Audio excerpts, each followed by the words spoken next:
Muy buenas. Vamos a iniciar el panel Palabras a los intelectuales, una visión 60 años después, en el contexto de la 20ª Conferencia Científica del Instituto Superior del Arte o Universidad de las Artes, como también se la conoce. Me acompañan en este programa, en este panel, el doctor Rafael Acosta de Arriba, poeta, ensayista, historiador, investigador, conocido por su obra fundamental dedicada a Carlos Manuel de Céspedes y también por su relación con las artes visuales, acerca de las cuales ha escrito innumerables ensayos y ha participado incluso como curador en diferentes exposiciones.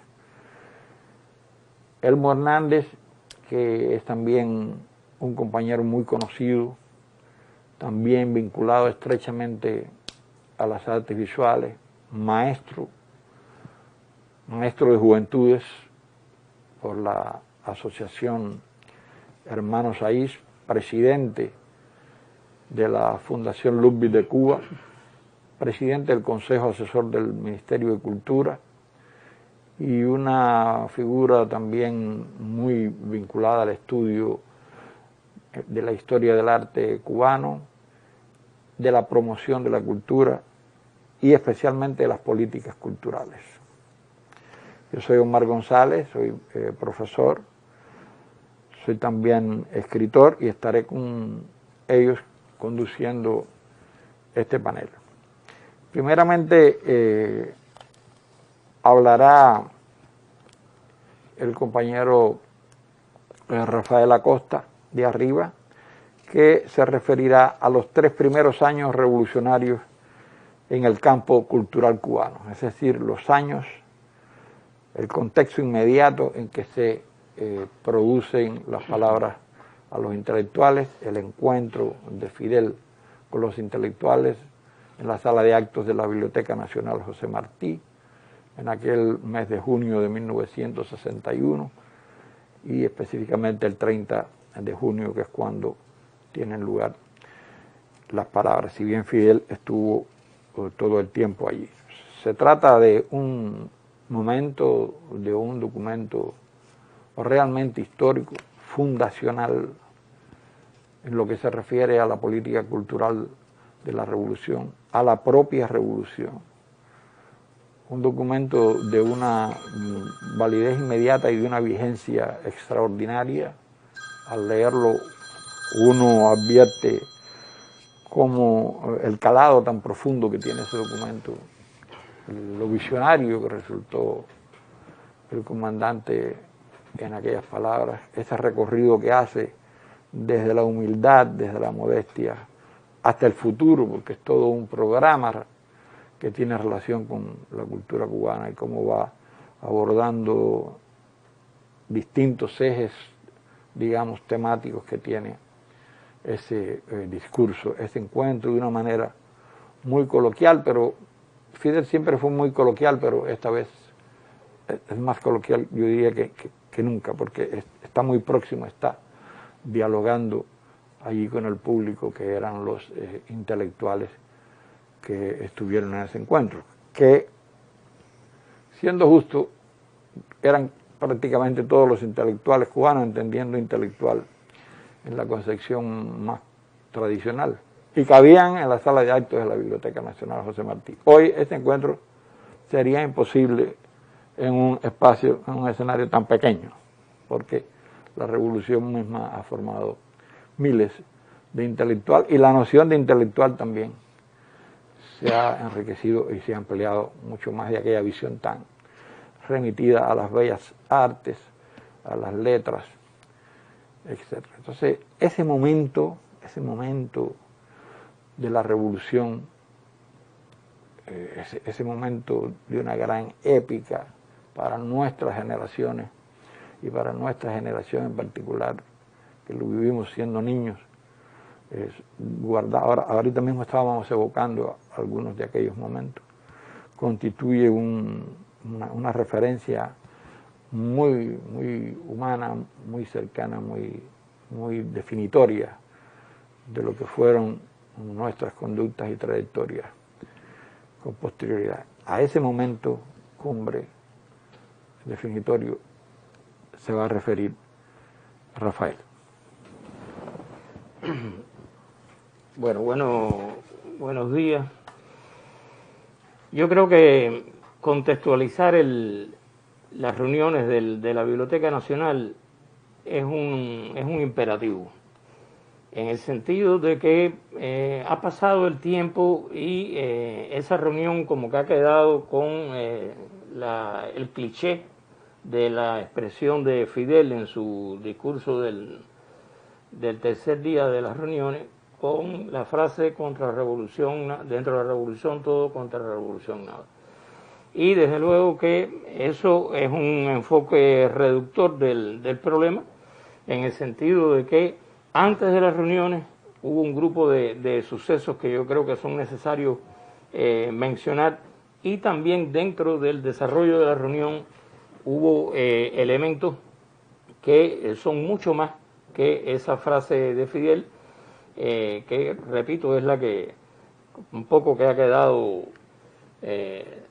nimbando sobre aquellas tres reuniones. O sea que contextualizar es un imperativo, y es lo que me propongo hacer con relación al campo cultural cubano en los primeros 3 años de la revolución. Voy a utilizar una frase del cineasta Manolito Pérez, que a mí me parece muy interesante como epígrafe de mis palabras. Dijo Manolito en una entrevista que se le hizo hace unos años atrás: todos alzábamos la mano por la revolución, pero en la cabeza de cada uno la revolución era algo diferente. Yo creo que esta idea de Manolito Pérez un poco que plantea sobre la mesa la pluralidad de tendencias, de ideas, de enfoques, de perspectivas, de perspectivas de la revolución en los primeros años. Quizás lo primero que habría que decir es que al triunfo de enero del 59, la alegría de los intelectuales y de los escritores y artistas en sentido general con relación al triunfo del revolucionario fue como parte del pueblo cubano. O sea, el pueblo cubano estaba hastiado de la tiranía de Fulgencio Batista, y el hecho de que Fidel, los rebeldes en la Sierra Maestra, apoyados por las batallas terribles que se dieron en el llano, el hecho de que los revolucionarios derrotaran a Batista, realmente fue un motivo de satisfacción y de alegría para todos. Yo puedo citar, por ejemplo, escogí 3 expresiones de 3 importantes intelectuales que yo creo que un poco que dan en la tónica de lo que quiero decir. Jorge Mañach dijo: hoy volvemos a la luz. Lezama Lima vio el triunfo revolucionario como la última era imaginaria, y aquí viene la prosa característica de Lezama, donde todos los conjuros negativos han sido decapitados. Virgilio Piñera decía: el buen escritor es, por lo menos, tan eficaz para la revolución como el soldado, el obrero o el campesino. Y en una mesa redonda que se dio en los primeros días del año 59 por la televisión, por la CMQ, en una mesa redonda que se hizo Severo Sarduy, Pepe Rodríguez Feo y Nivaria Tejera, se declararon en esa mesa redonda como en deuda con la revolución.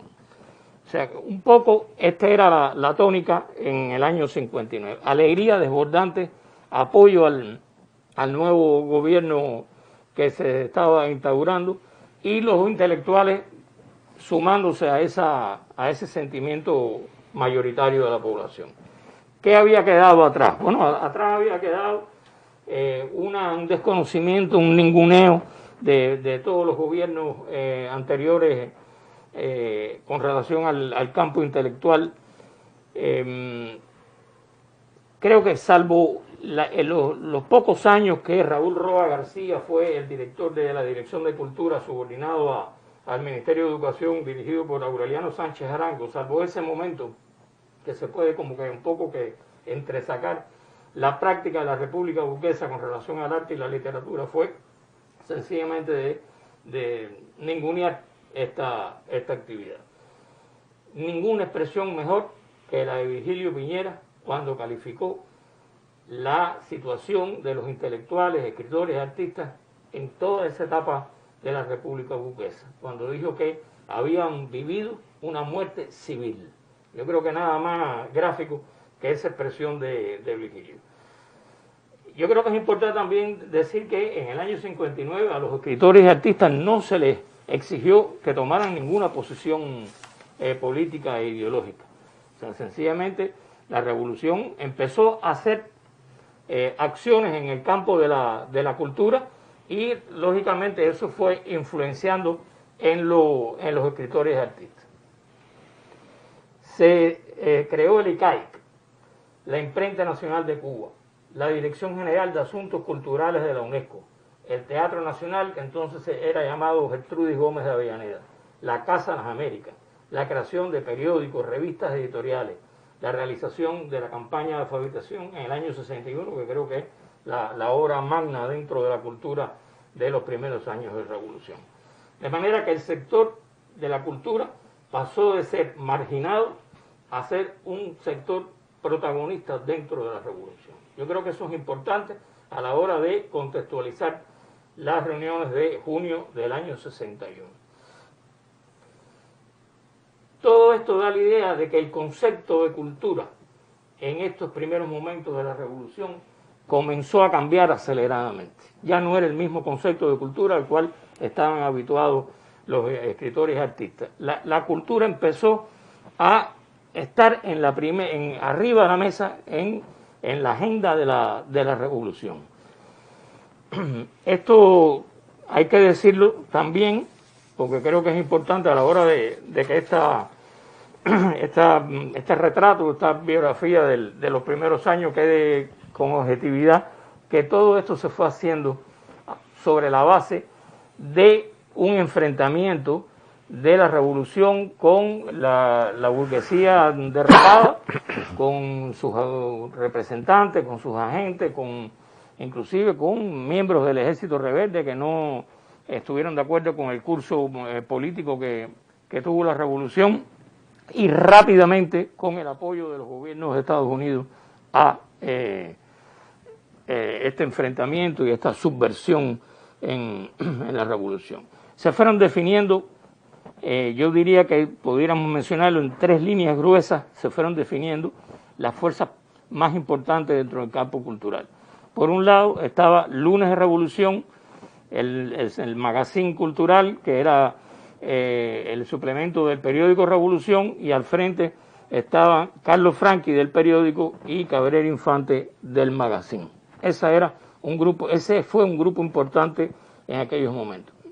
En segundo lugar, los cineastas nucleados en torno a Alfredo de Guevara, marxista, o sea, había sido militante del Partido Socialista Popular, aunque era un marxismo que estaba un poco más implicado con la situación en el continente latinoamericano. Y en tercer lugar, el marxismo ortodoxo, o el marxismo dogmático, como que se le quería decir, que venía de la rama del Partido Socialista Popular, la rama cultural del partido, que estaba encabezado por Edith García Buchaca y Mirta Aguirre.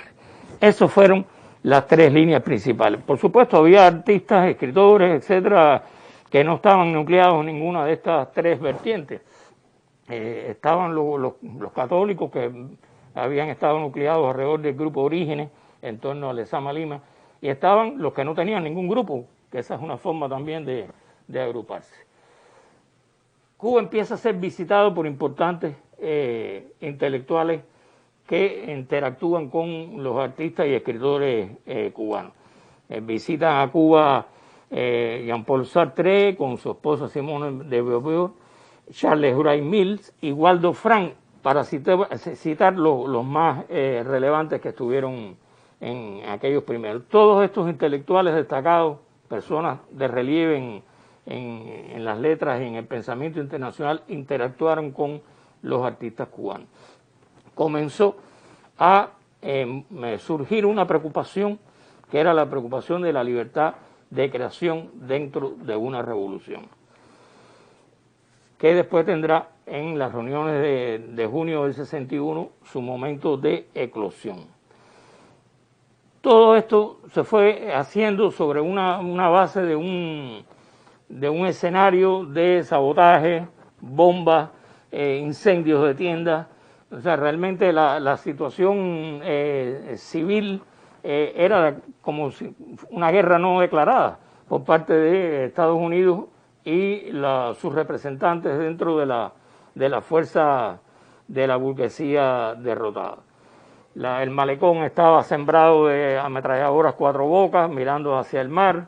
Las había en las azoteas, en los parques, en toda esta zona del malecón habanero. Los letreros eran muy gráficos, si entran, quedan. O sea, había todo un ambiente en la población de enfrentamiento y de guerra con los enemigos de la revolución. El 13 de abril del año 61 se incendia Encanto, y el 3 de enero de ese año, para comenzar el año en situación, el gobierno de los Estados Unidos rompe relaciones con Cuba, las relaciones diplomáticas con Cuba. También ese es el año, enero de 1961, se crea el Consejo Nacional de Cultura, una de las primeras acciones para tratar de ir agrupando el campo cultural. Estas pugnas, estas tensiones dentro del campo cultural no solamente son de estos 3 primeros años de revolución. Lisandro Otero, por ejemplo, cuenta en sus memorias que llegaron hasta el año 68, cuando el Congreso Cultural de La Habana, donde los distintos grupos hicieron lo posible por colocar delegados y representantes de cada uno de ellos en el Congreso Cultural. Como parte de toda esta situación, en el año 61 se produce ya la acción más importante de agresión del gobierno norteamericano, que es la invasión de Playa Girón. Y esto es muy importante, porque muy pocos de los que han analizado las reuniones del 61 recuerdan que cuando todos esos intelectuales y artistas entraron al teatro de la Biblioteca Nacional de José Martí, en las retinas de todos ellos estaban los combates de Playa Girón que habían sucedido 2 meses antes. Yo creo que eso es importantísimo a la hora de caracterizar la reunión. El libro que se presentó ayer, La historia en un sobre amarillo, de Iván Giroud, yo creo que nos da un poco más de luz sobre este momento que estamos describiendo, que estamos relatando. Han habido textos importantísimos sobre estas reuniones de la doctora Graciela Pogolotti, de Armando Hart, de Roberto Fernández Retamar. Hay un texto publicado en la revista de la Biblioteca Nacional hace 15 años de Julio César Guanche, también muy ilustrativo. O sea que hay un grupo de especialistas y de protagonistas que se han referido a estas reuniones. Quiero decir algo, aprovechar para volverlo a decir, porque lo he dicho en otras ocasiones, que yo realmente no entiendo por qué a estas alturas no se acaban de publicar todas las grabaciones de las reuniones de la Biblioteca Nacional. Hay un libro publicado en España con una parte de esas grabaciones. Hay una revista, un número de la revista Encuentro de la Cultura Cubana, publicada fuera de Cuba, como se sabe, que también tiene otra parte de las grabaciones. Pero según las memorias de Hugo Consuegra y según lo que uno ha tratado de ir averiguando cuando ha investigado sobre estas reuniones, todo fue grabado. O sea, yo no sé por qué razón no se acaban de publicar estas grabaciones. Sería un gran aporte a los efectos de poder ya realmente tener una visión de conjunto con relación a las reuniones. Porque son por lo menos lo que está publicado es muy interesante. Ahí, en esas participaciones de los escritores y artistas sobre todo en las dos primeras reuniones, porque la tercera reunión fue básicamente la intervención de Fidel, uno encuentra las discrepancias, los temores, las preocupaciones que existían entre los participantes. Yo creo que si uno, por lo menos si yo quisiera o intentara caracterizar estas reuniones, yo pienso que la mejor manera de hacerlo sería decir que fue un punto de partida importantísimo de la relación de la dirección de la revolución con los escritores y los artistas. Estaba pendiente la realización de un congreso de escritores que se pospuso precisamente por las broncas, las reacciones que se suscitaron a raíz de la prohibición del documental PM, y que se hizo después, acto seguido de terminadas las reuniones de la Biblioteca Nacional. Pero estas reuniones, obviamente, Fidel Castro las convocó a los efectos de tener una medición de la temperatura dentro del campo cultural. En las memorias de Edith García Buchaca, ella dice que Fidel la convocó y que le dio la tarea de organizar las reuniones. O sea que realmente era una preocupación de la dirección del país de cómo se había reaccionado por parte de un grupo de escritores intelectuales a partir de la prohibición del documental PM. Pero lo que a mi juicio, en lo que consiste estas tres reuniones, es en un llamado de la dirección de la revolución a los escritores y artistas a crear una sociedad nueva donde la cultura tenga un papel preponderante. Ya con esto estoy ya riñendo, discutiendo con el hecho que las reuniones nada más que se recuerden por la frase de Fidel, porque realmente yo pienso que ahí hubo una convocatoria en función de darle a la cultura un peso fundamental en la construcción de la nueva sociedad y decirle a los artistas y escritores, participen en este esfuerzo, en esta tentativa de unidad revolucionaria que, como todo el mundo sabe, era una de las banderas principales, de las divisas principales de Fidel con relación al pueblo en sentido general, a las fuerzas políticas y también, cómo no, a los intelectuales. O sea, la unidad revolucionaria pasaba también por ser convocada dentro del campo cultural. La reunión, las tres reuniones de la biblioteca tuvieron una reunión previa en Casa de las Américas que, según los testimonios de muchos de los participantes, fue una reunión tumultuosa. Ahí se proyectó PM, ahí los dos realizadores del documental respondieron miles de preguntas, pero allí también la dirección del país se dio cuenta que tenía que dialogar con los intelectuales y artistas porque realmente estaba muy atomizado, estaba muy dividido el campo cultural cubano, y ese fue el propósito principal de la reunión. Cuando uno lee las grabaciones que existen, uno se da cuenta que ahí hubo discusiones muy fuertes entre escritores y artistas con la mesa y entre escritores y artistas entre sí. O sea que realmente había una preocupación también que estaba animando, gravitando sobre todo, que era la preocupación de si se iba a establecer en Cuba las reglas del realismo socialista, o sea, la política del estalinismo, en que ya se conocía perfectamente por muchos escritores que se había establecido en la Unión Soviética y en algunos otros países del denominado campo socialista. Esa fue una preocupación que saltó de inmediato y a la cual Fidel le dio respuesta muy inteligente, pienso yo, con relación a esa preocupación en sus palabras del tercer día. La reunión, por lo que dice Fidel en una de las grabaciones, creo que la del segundo día, era alrededor de unos 73 intelectuales que estuvieron allí. O sea, tampoco fue una reunión multitudinaria, se hizo por invitación, no todo el que quisiera podía participar.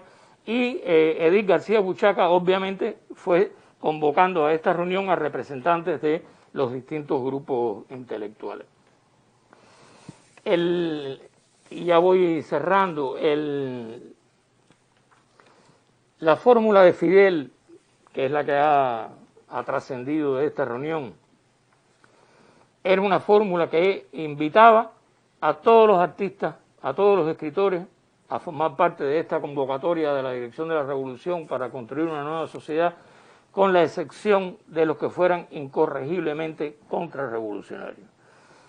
De manera que la mayor parte de los artistas y escritores estaban invitados a formar parte de esta nueva sociedad que se estaba construyendo y en la cual la cultura estaba concebida que protagonizase muchas de las acciones de la revolución. Yo creo que el elemento débil de esta fórmula es el aspecto discrecional de la misma. O sea, quién es el que determina lo que está dentro, lo que está afuera, etcétera.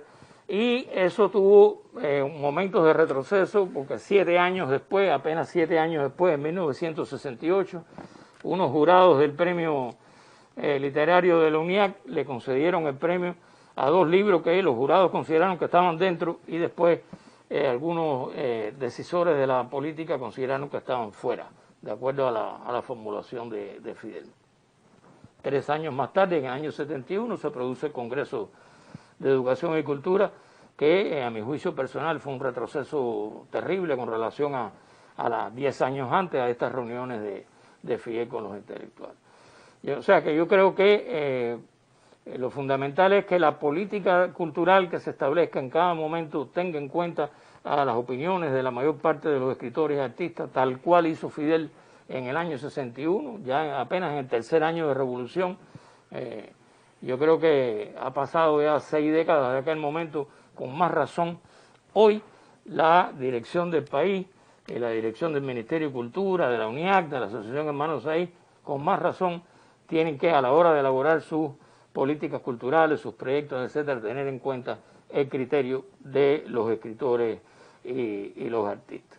Yo pienso, ya para cerrar, que fue una tentativa muy inteligente, muy bien pensada, de unir las vanguardias política e intelectual, que fue un momento donde se convocó a los creadores a los efectos de participar de manera decisiva, de manera importante, en la construcción de la nueva sociedad que se estaba gestando en 1961.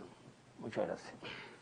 Gracias, Rafael, por tus palabras, por tu intervención, que apunta a direcciones y aspectos cruciales para entender verdaderamente lo que ha sido la política cultural de la revolución y lo que Fidel esbozó, lo que Fidel dijo y lo que predijo en aquel discurso. Viendo así en lontananza aquellas palabras, está claro que Fidel hizo un hincapié enorme, manifiesto, en la unidad.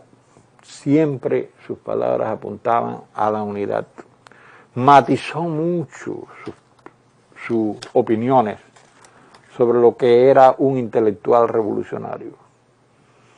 Y lo que era un intelectual que podía ser útil a la revolución y que podía sentirse dentro de la revolución, partiendo de esa misma caracterización que tú haces. Fidel excluye muy poco en sus discursos, muy poco excluyente, deja la puerta abierta para quien, no siendo revolucionario, lo dice, eso es de un alcance dialéctico tremendo, no es un contrarrevolucionario,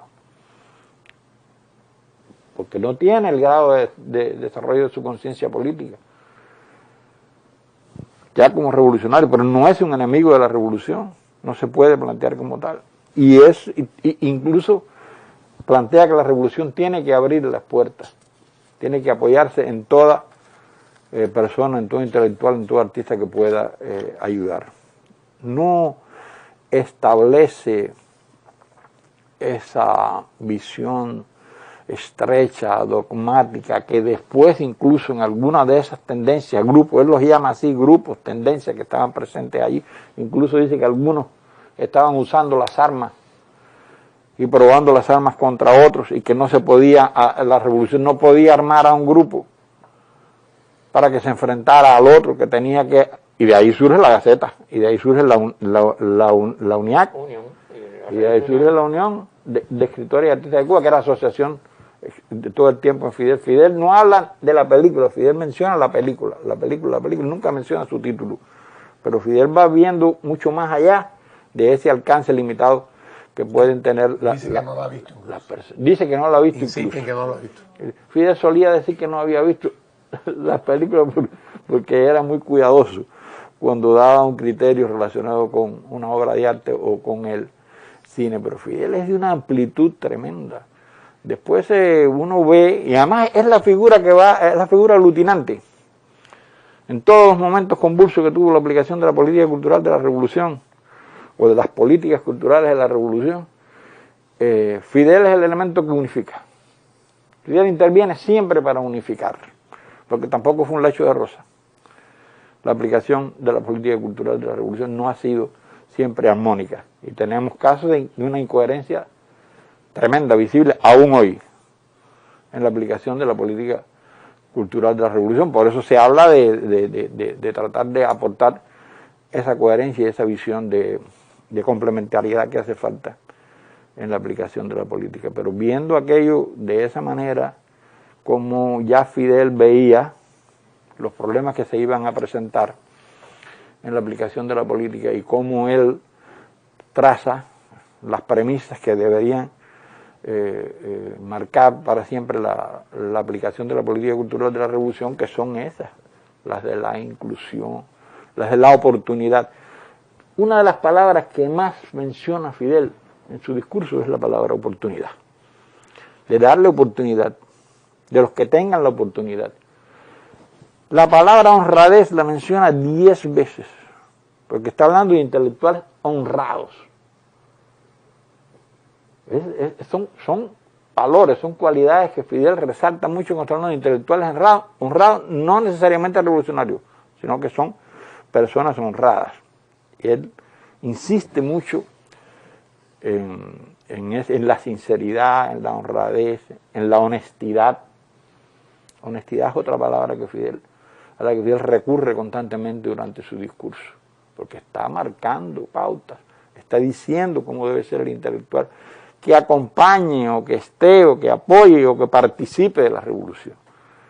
Y de hecho aquellas palabras fueron para muchos un bálsamo, una gran oportunidad de encontrarse con la revolución. Y coincido contigo en que deberían publicarse todas las intervenciones que se produjeron en el diálogo, porque también se citan mal las intervenciones. A Virgilio, por ejemplo, nada más que se le cita diciendo, tengo miedo. Eso no fue lo único que dijo Virgilio. No, ni siquiera fue lo que dijo. Ni siquiera fue lo que dijo. No, pero sí, Fidel habla mucho del temor. Algunos han manifestado su temor. Virgilio concretamente, que eso sí está publicado. Sí. No dijo tengo miedo. Sí, pero se le atribuye. Sí, yo sé que se le atribuye. Se le atribuye y es lo que pasa. Es lo que ha pasado con lo que tú citabas dentro de la revolución. Todo contra la revolución. Nada, Fidel. Esa frase Fidel la matiza, como acabamos de decir, mucho más, y la abre, la ensancha, y la ve desde una visión muy humanista. El discurso es de un humanismo tremendo, un humanismo revolucionario. Fidel ve y define como debe ser la visión de un revolucionario en la cultura. Es muy, muy amplia, es muy convincente, es muy perdurable. Por eso conserva vigencia. Uno lee el discurso de hoy y las inquietudes que tienen mucho con respecto a la política. Hay que actualizar la política cultural de la Revolución Cubana. Es lógico que haya que actualizarla, pero ahí hay principios que son esenciales, cardinales, que marcan una pauta y que hay que retomar y desarrollar. Bueno, Elmo, tú vas a referirte a un tema que va a colocar el presente con mucha más fuerza en el panel, ¿no? Tú vas a referirte a las políticas culturales de la revolución desde la perspectiva de los jóvenes de hoy, una aproximación posible a ese enfoque. Tienes la palabra. Bueno, A ver, esto es una conferencia científica hecha por jóvenes y para los jóvenes en la Universidad de las Artes. Por eso a mí me parece conveniente que nosotros nos planteemos en esta reflexión tan importante que tenemos que llevar a cabo este año y constantemente, yo creo, acerca de aquellas reuniones que Fidel tuvo con los intelectuales cubanos en el año 1961, año crucial para la historia de la revolución, como Rafael ya explicó con claridad. Como en cualquier otra conmemoración, nosotros deberíamos plantearnos en primer lugar el sentido que tiene para nosotros esa conmemoración, por qué tenemos que conmemorarlo, para qué lo vamos a conmemorar, qué utilidad puede tener para nuestra vida actual, en el presente.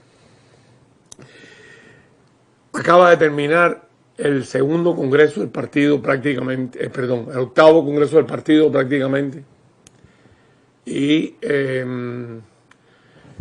a mí me gustaría resaltar para nuestro análisis dos paradigmas que emanaron de esa reunión, dos llamados hacia el futuro de la militancia cubana, militancia comunista cubana.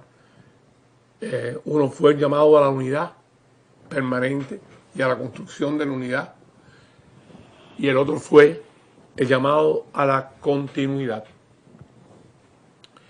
Lo quiero dejar en suspenso, porque quiero que después volvamos sobre este tema y veamos qué quiere decir, qué puede querer decir eso para nosotros en el presente y qué relación tiene con este texto de Fidel, con estas reuniones de Fidel a que nos estamos refiriendo hoy y que estamos tratando de empezar a conmemorar. En primer lugar, no se trata de un problema sencillo hablar de los jóvenes cubanos en la actualidad. No se trata de un problema sencillo en primer lugar, porque yo no creo que nunca ha sido así, pero solíamos hablar de los jóvenes cubanos cuando lo hacíamos sin la profundidad que lo hacemos hoy en día, como algo homogéneo. La juventud cubana, la población cubana, la nación cubana. Bueno, los jóvenes cubanos actuales, como todos sabemos, y siempre ha sido así, creo, son bastante heterogéneos.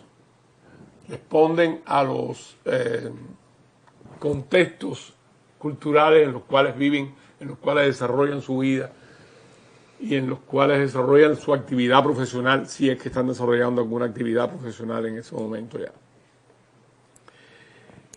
Por lo tanto, quisiera dejar con claridad establecido para mí en este análisis que estamos hablando de Cuba y de cualquier cultura que estuviéramos hablando como el conjunto de una diversidad de diferentes procesos culturales. Procesos culturales que están constantemente interactuando entre sí. Y no quiere decir que nosotros pertenezcamos a uno de esos solos procesos culturales. Puede ser que estemos actuando en varios procesos culturales simultáneamente. Y eso hace tan complejo el campo cultural al que se estaba refiriendo Rafael hace un momento. O sea, creo en la complejidad profunda del campo cultural porque es el que más conocemos. Lo mismo debe pasar con el campo científico, etcétera, etcétera. Pero para nosotros lo primero que tenemos que plantearnos es la complejidad de ese campo cultural constituido por todos esos procesos. Y si vamos a hablar de los jóvenes que son protagonistas de ese campo cultural, bueno, pues tendremos que decir, en primer lugar, que no podemos hablar de una sola conducta, un tipo de conducta, de una sola actitud, puesto que hay muchas maneras de comportarse esos jóvenes de acuerdo con los contextos, repito, en que están actuando. A mí no me queda más remedio para tratar de entender y trabajar con los jóvenes como hago todos los días de mi vida, no solo como maestro, sino también como promotor cultural, que tratar de pensar en cómo yo era cuando tenía la edad que ellos tienen ahora. ¿Qué me pasaba? Y justamente cuando yo tenía la edad que estos jóvenes tendrían hoy, estaban ocurriendo estas reuniones en la Biblioteca Nacional. O sea, estábamos en la década del 60, década en la cual terminé mis estudios secundarios y culminé mis estudios universitarios también. Yo quisiera referirme a como yo pensaba en ese momento, porque es una manera de entender el problema desde el origen mismo y tratar de entender cómo podríamos afrontarlo hoy.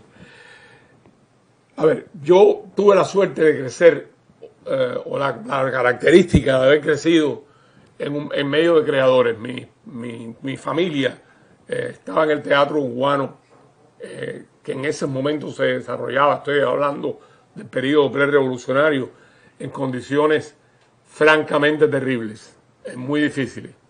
Pero sin embargo, los teatristas cubanos eran personas ya formadas como teatristas, y yo crecí en medio de una praxis artística que me permitió conocer la praxis artística desde adentro, y eso contribuyó de una manera decisiva a mi formación intelectual. Por otra parte, está mi formación académica, digamos, de manera paralela. Yo tengo que decirme a mí mismo ahora, primero tuve una formación teórica marxista, digamos, ortodoxamente marxista, y así llegué a la revolución y así me aproximé a la revolución. Desde la Juventud Socialista Popular, del antiguo Partido Socialista Popular. Muy jovencito entré a formar parte, a militar en la juventud a los 11 años. No creo que mi formación marxista fuera particularmente profunda, pero en cuanto a los principios generales era francamente ortodoxamente marxista.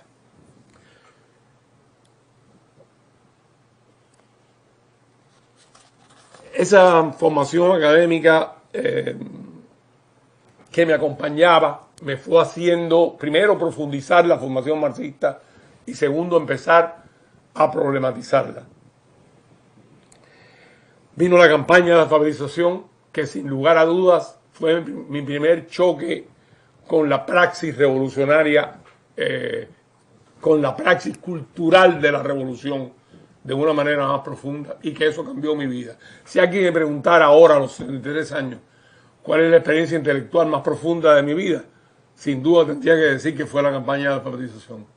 La campaña de alfabetización, haber sido un brigadista con Conrado Benítez, cambió para siempre mi vida. Y cambió para siempre mi manera de ver la vida, mi manera de percibirla.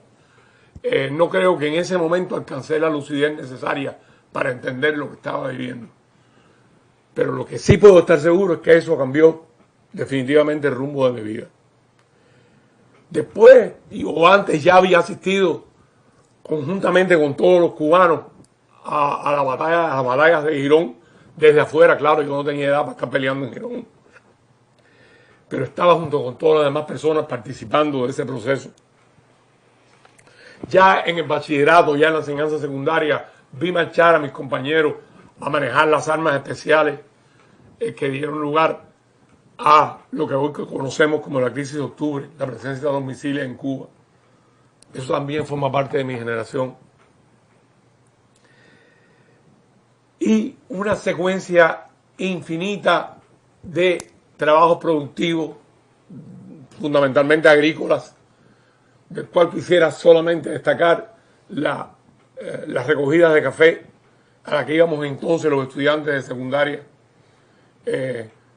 Y de ellas quisiera recordarme, recuerdo especialmente de la recogida de café del 63, o del 64, en que todos nos tocó estar con el ciclón Flora en la provincia oriental. ¿Por qué me estoy refiriendo a esta praxis?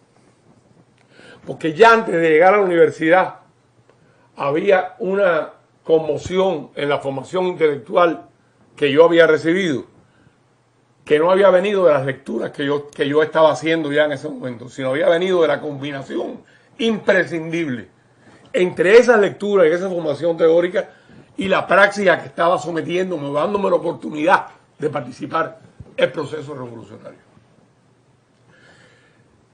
De esa relación surge algo nuevo, una manera de pensar novedosa, que no es la que sale de la lectura de los libros, que no es la que sale del análisis teórico que uno puede hacer de las cosas, sino de la necesidad de entender nuestra propia vida, la necesidad de alcanzar la lucidez en términos prácticos. Y no creo que yo todavía pueda estar hablando de un intelectual lúcido cuando estoy empezando la carrera universitaria. Estoy lleno de dudas, lleno de conflictos, lleno de problemas. Así entré a la universidad. A una universidad que estaba caracterizada también por muchos conflictos, por muchas dudas, por muchos elementos de complejidad. Y fue allí en la universidad, muy pronto, donde tuve conciencia de la importancia que tenía para la construcción revolucionaria, para llevar adelante la revolución, la construcción de la unidad, la construcción de lo que yo voy a llamar consenso. Prefiero llamarlo consenso y no unidad, porque creo que eso es lo que Fidel hacía todo el tiempo, construir consensos. Porque hay una diferencia muy grande entre la unidad y la homogeneidad. O sea, no se trataba de que todo el mundo pensara igual, se trataba de estar de acuerdo en lo fundamental. Bueno, pues todavía esa diferencia entre los diferentes grupos que habían integrado la lucha revolucionaria se sentía en la universidad a la que yo ingresé en el año 64. Acababa de salir de una reforma universitaria verdaderamente muy radical y trascendente que le planteaba a la universidad, aparte del asentamiento, de buscar la continuidad con aquel movimiento reformista que había empezado en Córdoba en 1921 y que nosotros habíamos tardado tanto en poder culminar esfuerzos de Mella de por medio en la década del 20.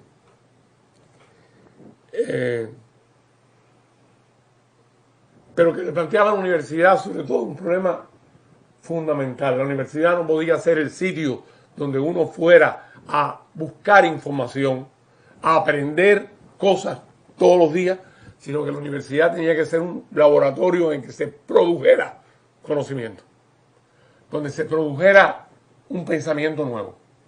Y eso tenía que surgir efectivamente, ¿de dónde? De las salas universitarias. Parece que Fidel no pensaba así, y tuve la suerte infinita de que me tocara el proceso de universalización de la universidad, impulsado por Fidel dentro de la universidad, y dirigido por el doctor Millán Barrueco Chomi, que era el rector universitario de esa época. Yo estudiaba letras, historia del arte. Antes había estudiado física. Y los estudiantes de letras en aquella universidad se nos consideraba gente muy inútil, gente que no servía para nada después, en una vida urgida de un montón de problemas prácticos. Entonces Fidel le planteó a los estudiantes de la Facultad de Humanidades, donde estaba la carrera de letras incluida, la posibilidad de partir a distintas regiones del país a participar en el desarrollo de los planes especiales que se estaban llevando a cabo por aquellos años. A mí me tocó ir, a mis compañeros les tocó ir a muchos otros lugares, eso fue de oriente a occidente, se distribuyeron por diferentes grupos los estudiantes de aquella Facultad de Humanidades. A mí me tocó ir a Gran Tierra, en Baracoa, en un plan especial de desarrollo cafetalero. La cantidad de conflictos que nosotros descubrimos en Gran Tierra fueron impresionantes. Y no hay tiempo ahora para yo ponerme a hablar de eso, y ese es el objetivo de este encuentro. Pero entiéndase que por primera vez en la vida me sentí útil. Por primera vez en la vida me sentí conscientemente útil, necesitado por las personas que acudían a nosotros desesperados porque pensaban que nosotros teníamos un diálogo con Fidel y que le íbamos a explicar a Fidel los errores que estaban cometiendo los dirigentes de ese plan. Se esperaba una visita de Fidel en esos días y nosotros recogíamos ansiosos todas las angustias de aquellos campesinos. Y lo único que podíamos darle a cambio era explicarle qué bien pintaba Antonia Amélie Peláez, hacerle algunas falsas francesas medievales para discutir con ella algunos problemas. Y nos dábamos cuenta que la formación académica que estábamos recibiendo en la universidad que realmente era muy buena y era equivalente al paradigma de formación que podía tener cualquier estudiante en cualquiera de las universidades occidentales, incluso la Sorbona, vaya, en Francia, no me servía de nada en Cantierra. A aquella gente le importaba muy poco lo que yo tenía que decirle. Tenían muchos problemas y nos estaban pidiendo ayuda y yo no sabía cómo ayudarlos. Por primera vez no me decían que era inútil, me decían que era muy importante lo que yo tenía que decirle, pero no tenía nada que decirle, porque no entendía lo que les estaba pasando a aquella gente. Al regreso de Cantierra nos encontramos con Fidel por la carretera. Y lo único que se nos ocurrió fue decirle a Fidel todo lo que nos habían contado los campesinos. Y Fidel, después de hacer una pausa, nosotros creíamos que le estábamos revelando una cosa tremenda, Fidel. Nos miró despacito y nos dijo, bueno, han venido un poco lejos para descubrir su desarrollo. ¿Ustedes creen que yo no sé eso que me están contando? Así se hace la revolución. Conclusión inmediata de todo aquello para mí fue, bueno, yo me estoy formando muy bien en esta carrera que estoy estudiando. Estoy entendiendo muy bien, aprendiendo muy bien todo lo que me están enseñando, pero no conozco las culturas de mi país. Los diferentes procesos culturales de mi país me son esencialmente ajenos. Ahí cobré conciencia por qué me había sentido tan raro y tan ajeno en la fabricación cuando estaba viviendo en el campo. Por qué luego cada vez que iba al campo sentía que había una diferencia entre los habitantes con los que compartía la vida y nosotros. Esa diferencia está dada por estar viviendo diferentes procesos culturales. Está dado por el hecho de no tener una visión antropológica de la cultura. Es decir, la cultura no se puede limitar al campo del arte y la literatura. Y si la limitamos ahí, corremos el riesgo de no entender lo que está pasando en el terreno del arte y la literatura. Tenemos que entender, tenemos que ampliar nuestra visión, una visión mucho más antropológica.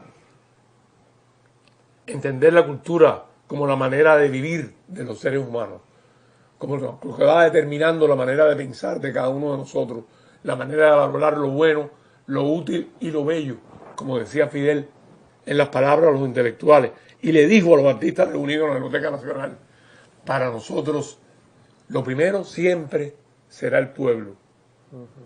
Para nosotros será bueno, será útil y será bello lo que sea bueno, útil y bello para el pueblo. Yo eso nunca lo había entendido hasta que no entendí que yo no podía valorar qué era lo útil y lo bueno y lo bello para el pueblo, porque no entendía la cultura de ese pueblo. ¿Y qué era el pueblo? ¿Una abstracción también? ¿Algo homogéneo? No, el pueblo está compuesto de mucha gente diversa, culturalmente también, metido en esos mismos procesos culturales. Y hay que saberlo definir en cada momento. Yo creo que uno de los problemas fundamentales que tenemos hoy en día y que tendrían los jóvenes como un reto hoy en día, lo tuvo Fidel cuando tenían la misma edad que tendrán la mayoría de ustedes ahora, quizá un poquito mayor, en su discurso de autodefensa, cuando empezó a hablar de cosas que ahora nos parecerían y se están manejando a veces como verdades muy generales, las verdades del liberalismo, y que nunca viven en abstracto, siempre están referidas a alguien en concreto. Y en ese momento Fidel hizo una definición de pueblo. Si de lucha se trata, pongo el apellido para que entendamos de qué estábamos hablando, que yo creo que sería muy útil que fuéramos capaces de hacerlo todos, ahora y en cada momento de nuestra vida. ¿Cómo podríamos definir el pueblo cubano si de lucha se trata hoy en día? Creo que es un problema a resolver, un problema que tendríamos que plantearnos todos. Y traje la historia me resolverá a colación porque cuando terminé mi estudio universitario me sentí en la necesidad de poder de teorizar sobre las políticas culturales de la revolución para entender en qué terreno se iba a desarrollar mi vida profesional. En mi año fue primero que hizo tesis en la universidad y mi tesis fue sobre las políticas culturales de la revolución.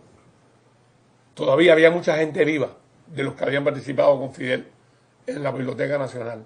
tuve esa suerte. Vicentina Antuña, por aquel entonces la presidenta del Consejo Nacional de Cultura, era la directora de la escuela en que yo estudiaba, tuvo acceso a todos sus archivos privados.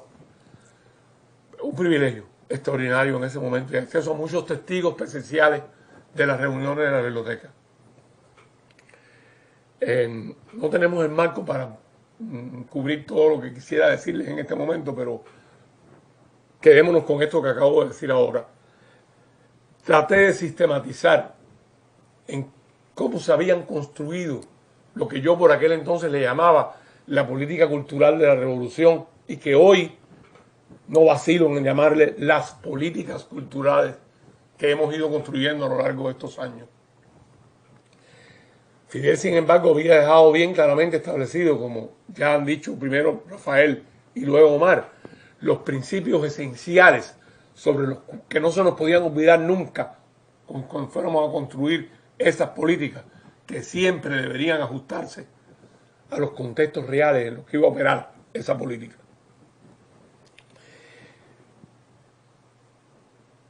En esa investigación no me quedó más remedio que primero que todo ir a buscar la historia de la Soberana y entender que todo lo que Fidel dice luego en palabras de los intelectuales está anunciado en sus documentos de autodefensa.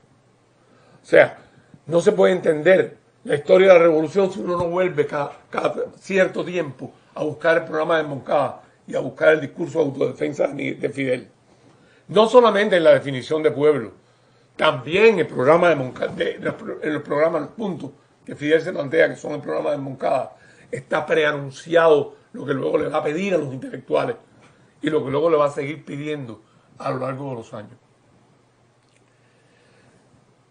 Me llamó también poderosamente la atención, pero eso ya lo sabía, ese principio al que ha hecho referencia Rafael y también Omar, de la amplitud con que Fidel establecía el basamento de esas políticas culturales, es decir, el campo de la revolución se dejaba excluido solamente para los incorregiblemente revolucionarios. Contrarrevolucionarios. Pero sin incorregiblemente contrarrevolucionarios, perdón. Ni siquiera es un lapso, es un error grave, perdonable. Pero lo que yo estaba pensando en que a mí de verdad, lo que me pareció sorprendente de ese discurso, yo creo que porque me completaba el conflicto que estaba viviendo, que había comenzado desde la alfabetización, en realidad. Es cuando Fidel le dice a los artistas intelectuales que están reunidos con él en la Biblioteca Nacional: lo que yo quiero es que ustedes de verdad me ayuden a construir la cultura que el pueblo necesita. Que me ayuden a llevar la revolución cultural a ese pueblo. Ahí estaría la vigencia para ustedes de esta conmemoración. Porque yo no creo que nosotros nunca hemos dado una respuesta cabal a esa petición, a esa solicitud de Fidel en aquel momento. Él sí dio respuestas cabales ese día. Y dijo con toda claridad: bueno, no puedo deshacer la decisión de una institución, no tienen por qué tenerle miedo a la revolución, no va a haber una política de realismo socialista en Cuba, va a haber absoluta libertad de creación permanentemente en Cuba. Pero les pido que me ayuden a trabajar con la población cubana. Y anunció lo que ya estaba ocurriendo. La creación de los instructores de arte ya estaba ocurriendo en ese momento. Tratar de llegar hasta los rincones más recónditos del país, a los más disímiles áreas del país, buscando los talentos que deberíamos desarrollar. En aquella época se estaba refiriendo solo en ese discurso a la cultura artística y literaria. Y eso es muy importante tenerlo en cuenta. Porque eso era así, porque ese era el criterio del PCP. Y esos eran y también los criterios, el criterio que tenían el grupo que dirigía el periódico Revolución. Y esos eran los consejos que Fidel tenía alrededor. Y le estaban hablando de eso exactamente, en una época en que ya en el mundo occidental había una visión antropológica de la cultura y se sabía que solamente trabajando con el arte y la literatura no se podía cumplir los propósitos que Fidel se estaba planteando. Faltaron voces que le dijeran eso a Fidel en ese momento, en mi opinión. Pero por el camino ese terreno se fue conquistando. Rafael hizo referencia a la visita a Cuba, entre otros intelectuales, de Jean-Paul Sartre y Simone de Beauvoir. Ellos vinieron a Cuba y estuvieron muy cerca del grupo de revolución, del grupo que dirigía Revolución y el grupo de Luna de Revolución. Hay un texto importantísimo que yo creo que todos ustedes deberían leerse, revisitar de nuevo, que se llama Conversaciones en la Laguna. Creo que ese es el título del libro de Sartre. Y hay otro que se llama Una revolución sin ideología, que es una conferencia que Sartre dio y que todos dos están publicados en Cuba. También están disponibles de manera digital. Lo pueden buscar y revisitarlos, porque es muy importante. La intelectualidad occidental, Sartre es un magnífico ejemplo de lo que era esa intelectualidad occidental de la época, que no eran comunistas porque estaban en contra de la política desarrollada por Stalin. No solo con respecto al realismo socialista, sino con respecto a muchos otros problemas. Veían en la revolución cubana la esperanza de una revolución de signo completamente diferente a lo que había ocurrido en los países de Europa del Este. Una revolución humanista. Una revolución efectivamente humanista, una revolución que no iba a caer en los errores que ellos consideraban que ya habían caído los países del campo de Europa del Este y China hasta ese momento. Y por eso se acercaron a la revolución. Hay un momento particular en esas conversaciones en que Sartre le dice a Fidel algo que cobra particular trascendencia para todos nosotros hoy, cuando lo pensemos de nuevo. Le dice, el grave conflicto de una revolución está, una revolución hecha para los condenados de la tierra, una revolución hecha para los pobres, para los humildes, está en que la capacidad de satisfacer las necesidades de esos explotados crece en proporción aritmética, mientras que las necesidades crecen siempre en proporción geométrica. Es decir, en la medida en que yo satisfago necesidades, ese individuo que antes no las tenía satisfechas, que empieza a sentirlas satisfechas, va a necesitar más, pero creciendo de una manera geométrica, superando las posibilidades reales de un país como Cuba de satisfacer esas necesidades al ritmo en que lo exige esa población de antiguos oprimidos, de desposeídos, de condenados en la tierra. Vamos a dejar eso ahí para volver sobre esto junto con lo de unidad junto con lo del Congreso del Partido al final. Además de ese planteamiento, en esos mismos años y por consejo del Che Guevara, que ya había ido a los países socialistas, había regresado ya a África y había regresado a Cuba, se publica por primera vez a Frantz Fanon en Cuba. Y se publica el libro de Fanon, Los condenados de la tierra, con prólogo de Jean-Paul Sartre. También les aconsejo, porque sé que no se lo han leído, perdónenme que les hable así, pero es que muy pocos jóvenes se han leído a Fanon en este momento en Cuba. Claro. Que busquen el libro Los condenados de la tierra, de Frantz Fanon, psiquiatra de las Antillas francesas, nacido en las Antillas francesas, muy estudioso de la Revolución Argelina, y el prólogo de Jean-Paul Sartre a ese libro sobre todo. No fue por gusto que el Che pidió que se publicara en Cuba. Cuando todos nosotros, mi generación, descubrimos a Fanon, nos dimos cuenta de la deficiencia de nuestra formación marxista ortodoxa, que en gran medida con la revista, con la publicación de una revista como Pensamiento Crítico en ese momento en la universidad, las discusiones teóricas que teníamos con historiadores, promovidas por historiadores como Juan Pérez de la Riva, como Moreno Frajinarse en ese momento, que nos hacían pensar en cuáles eran verdaderamente, cuál había sido el proceso histórico de nuestra nación. de Cuba como país, de dónde veníamos todos nosotros. Y cómo eso no lo podíamos encontrar en ninguno de los textos clásicos de Marx. Y efectivamente descubrir la violencia de haber sido un país colonial, de haber nacido de la colonización, de haber nacido la Revolución Cubana fundamentalmente de lo que Fanon llamaba después un proceso de liberación nacional, en primer lugar.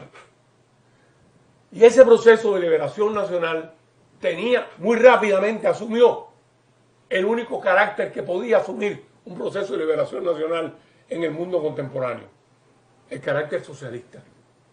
Pero lo estábamos asumiendo a 90 millas del imperialismo norteamericano, del símbolo más poderoso del capitalismo contemporáneo. Y por supuesto, eso nos iba necesariamente a obligar a pactar con cosas que ya sabíamos nosotros que habían fracasado. Cuando digo ya sabíamos nosotros, es porque en la universidad que yo estudié, nosotros sabíamos perfectamente ya que muchas cosas del socialismo habían fracasado ya en los países socialistas de Europa del Este. Ya cuando Cuba entró al CAME, nosotros sabíamos las consecuencias que eso iba a traer. Por eso fue tan triste para nosotros, para mi generación, que no se pudieran hacer los 10 millones, enlazar los 10 millones. Porque eso no se trata de un disparate económico, por lo menos para mi generación. No se trató básicamente de un error económico. Se trató en gran medida de la pérdida del camino que habíamos escogido, que era el camino de la descolonización en el único país latinoamericano que había podido emprender ese camino. Camino que nunca hemos abandonado, camino que era básicamente desconocido, sigue siendo básicamente desconocido y por lo tanto iba a estar y ha estado, va a seguir estando plagado de errores, plagado de equivocaciones, pero camino que no podemos abandonar una vez que lo hemos comenzado, entre otras cosas, porque nosotros somos el único país del planeta en la actualidad que está metido en un proceso de descolonización profundo, con nuestros errores, con nuestras deficiencias, con todas las incapacidades que lo estamos haciendo. Pero lo fundamental es no abandonar la lucha por esa descolonización, a la que pertenece la gran mayoría de la humanidad moderna. A ese sector, a esa lucha, debe ser la lucha de la gran mayoría de la humanidad moderna. Eso que Fanon llamó los condenados de la tierra. Bueno, parece que no tiene nada que ver con lo que estamos hablando. Sí tiene que ver, porque comencé hablando de lo que decíamos en el Congreso del Partido. Y se habla de esa unidad que dije desde el principio que no quería llamar unidad, prefiero llamarla consenso, porque la unidad no puede ser homogeneidad, no puede ser que todo el mundo piense igual. Claro que pensamos distinto porque venimos de contextos culturales diferentes, de necesidades diferentes, pero todos queremos luchar por ese proceso tan complejo de hacer la revolución, de descolonizarnos completamente. Y junto con nosotros, todos los pueblos de América, de África y de Asia que persisten en esta circunstancia, en esta situación. Cuando yo tenía esos años, 20 años, 30, 20 y pico de años, estaba completamente seguro que probablemente yo nunca iba a conocer lo que era la sociedad descolonizada, ni iba a conocer, por lo tanto, la sociedad comunista, ni remotamente, porque eso tomaría mucho tiempo, mucho trabajo, pero que sin duda alguna ustedes, las generaciones a las que ustedes pertenecen, iban a ser mucho mejor que mi generación, que la generación a la que pertenecía yo. Y yo creo que sin duda lo son, infinitamente mejor que nosotros. Para empezar, están infinitamente mejor educados, infinitamente mejor preparados. Tienen una cantidad de preocupaciones que mi generación ni siquiera podía vislumbrar. Pero también el mundo ha cambiado mucho de entonces acá. Se ha vuelto un mundo mucho más complicado, un mundo más complejo, un mundo completamente gobernado por las grandes corporaciones, un mundo donde ya ni siquiera podemos definir los territorios que definíamos durante la llamada Guerra Fría, y donde Cuba tiene verdaderamente pocas alianzas que nos ayuden. Por lo tanto, yo los invito a que cuando hablemos de continuidad,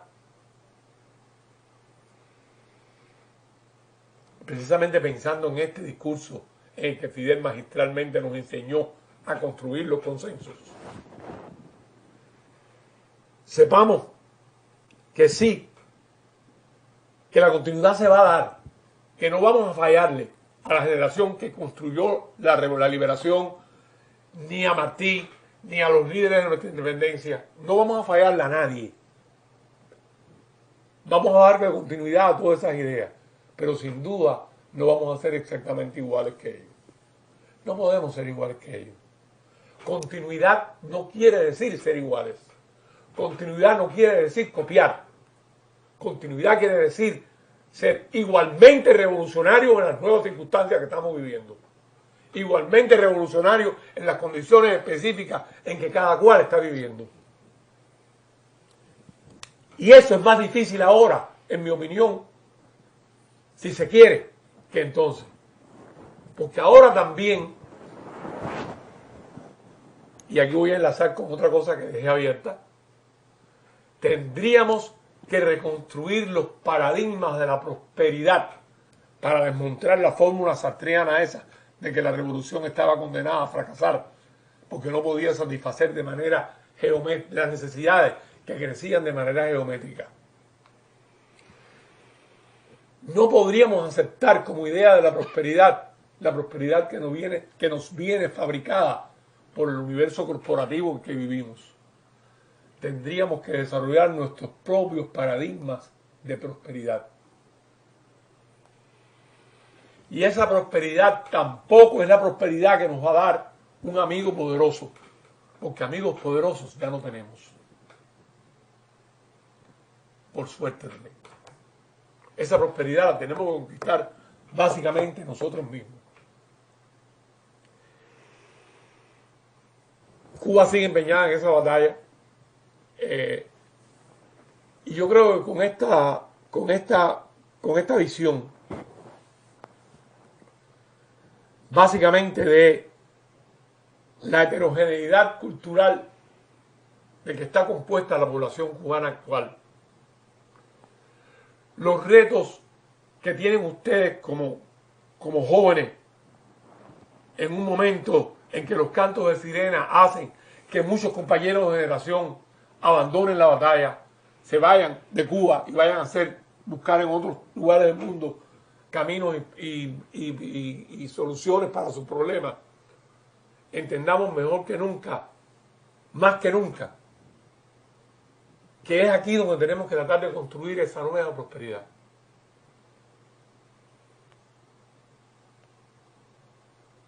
Está difícil de entender porque me estoy explicando mal posiblemente en este momento, porque lo que estoy tratando de explicar me parece que es un tema muy complicado. Pero para mí estaba muy claro, como tenía la edad de ustedes, que la gran obra cultural de mi época era la revolución misma. Lo sigue siendo. Sigue siendo la gran obra cultural a la que todos tenemos que consagrarnos. ¿Y quiénes eran los paradigmas intelectuales para mí cuando yo tenía la edad de ustedes?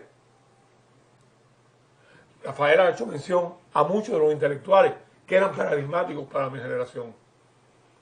Pero ninguno de ellos era más importante que Fidel y el Che. Como paradigmas intelectuales. No estoy diciendo como paradigmas políticos, ni como paradigmas revolucionarios. No.